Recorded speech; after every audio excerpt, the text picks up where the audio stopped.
Hello guys! Hello Taros! Welcome dito sa ating channel, Palaran 888. Welcome guys! Alamin natin kung anong messages, vibration, gabay energy para sa lahat ng Taros. This is weekly tarot reading guys, so pwede kang makaresonate.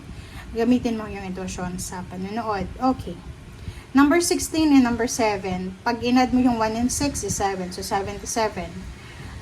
Sinasabi ng Barasyo dito, Taurus, na maybe ikaw yan, may iniisip kang isang tao, maybe you need money, you need assistance, you need protection, you need help, or kung ano man tong kailangan mo, maybe lalaki kang Taurus, and may naisip kang isang tao na pwede mong hingan ng tulong. So maybe you're planning to send message, chat, or maybe magko-call ka.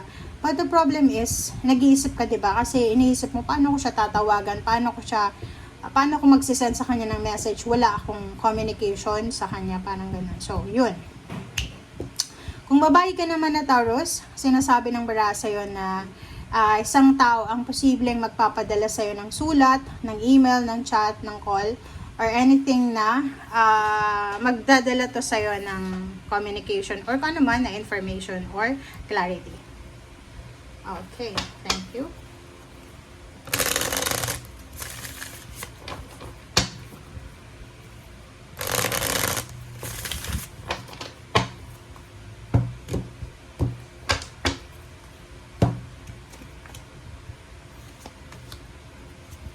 Okay, wow. Taurus, kung makikita mo dito, meron ka na naman na 7. So, kung i-adapt mo siya, 777. So, kung ano man yan na hinihintay mo, ay posibleng dumating na siya.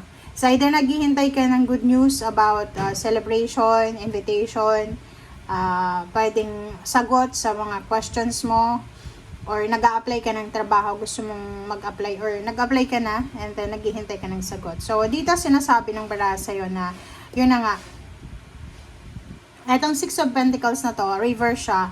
Kasi parang nakikita ko sa'yo na, yun, nangangailangan ka ng tulong. It's either financial help or emotional help. But the problem is, hindi mo nga alam kung paano mo makukontak yung taong yun. So, nakikita ko yung 6 of Pentacles na reverse sa'yo na parang feeling hopeless and helpless ka. Lalo sa linggong ito ha. Sa linggong ito, sinasabi ng baraha sa'yo dito, Taurus, na sa kaliwat kanan, even family mo, parents mo, especially sa mother or father mo, kung single ka pa, wala ka pang asawa, siguro nararamdaman mo sa linggong ito na hindi ka nila suportado, or medyo may konting resentment siguro sa family. 7 of Wands, sinasabi ng Barasser dito na kahit sabihin ng panahon ngayon na mag-isa ka lang, 'di ba? Kasi ganoon naman talaga eh. May pamilya pero hindi mo sila maasahan. So if ever nasa 6 of Pentacles na reverse ka, na yung feeling mo, marami naman na kapamilya ka, may kapatid, may kaibigan, may magulang, kompleto pa yung magulang, pero nagsasuffer ka in silence, 'di ba? You're suffering alone. Ang hirap-hirap para sa iyo na humingi ng tulong.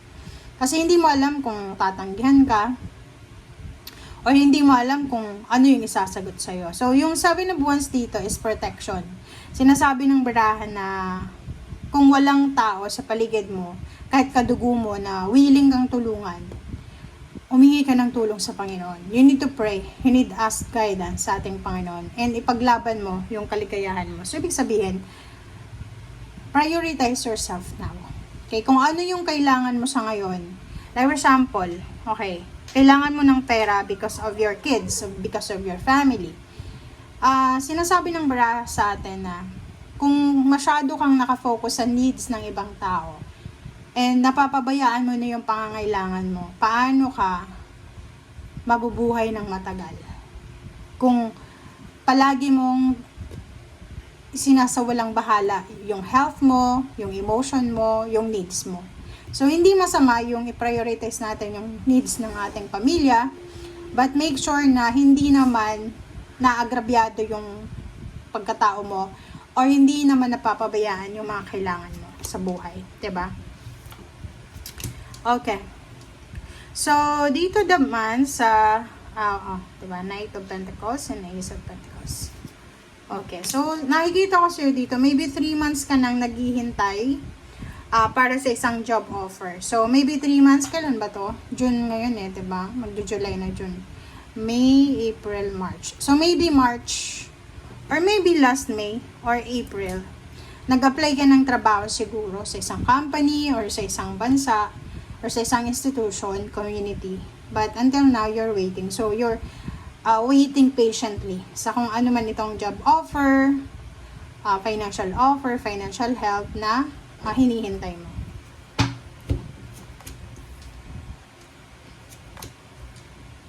Wow.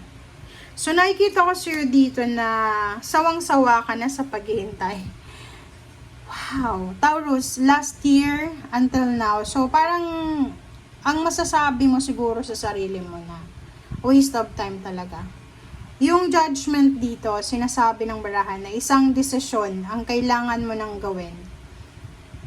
Kung sobra-sobra ka nang naghihintay, sa either naghihintay ka sa karelasyon mo, kung kailan kayo magpapakasal, naghihintay ka sa go signal ng company, kung kailan ka mapopromote, or naghihintay ka ng salary increase, or kung ano man, or naghihintay ka ng trabaho talaga, sinasabi ng barahan sa'yo dito na oras na para maghanap ka ng ibang direksyon. Like for example, kung 1 taon ka na, 3 years ka nang naghihintay ng trabahong yan, or 3 months ka nang naghihintay ng sagot sa ina-applyan mong trabaho, oras na, kasi you're wasting your time eh. Alangan naman na maghintay ka, 3 months na, diba? In 3 months, pwede ka nang makapaghanap ng ibang direksyon, diba? So, dito sinasabi ng bara sa'yo na instead daw na maghintay, oras na, zero the full, oras na para hanapin mo, Aries. Aries energy to eh. So, oras na para maging strong, yung pakaisipin nyo, sinasabi ko Aries kayo, hindi. Aries energy eh. So, sinasabi dyan sa'yo na kailangan maging Aries ka. Diba? Yung Aries is, pag hindi na sila masaya sa isang sitwasyon, let go. Parang ganun. And sinasabi ng bara sa'yo dito, sa usaping relationship, kung hindi ka pinapahalagahan ng karelasyon mo, ng magulang mo, or ng mga taong mahal mo sa buhay, just let them go. Okay? And zero the full, makipagsapalaran ka. Alam mo ba yung alam mo ba yung psychological, tawag doon? Psychological idea yun eh. Na like for example, if hindi ka siniswerte sa isang lugar, kung saan ka man galing, like probinsya, or sa country mo, you need to pack your things. Pack your things lang, yung kailangan mo lang, yung passport, isang damit, and hanapin mo yung sarili mo sa ibang lugar. Kasi, baka hindi yan yung tama talaga na position mo dito sa mundong ibabaw. Baka nasa maling sitwasyon ka, maling direksyon, or maling lugar. Okay, and sa relationship, sinasabi ng bara sa'yo na kung heartbroken ka, huwag kang mag-alala kasi may magsisimula ditong love life na pwedeng humantong sa pagpapakasal or pwedeng humantong sa stability and balance. Okay? Thank you guys. Bye!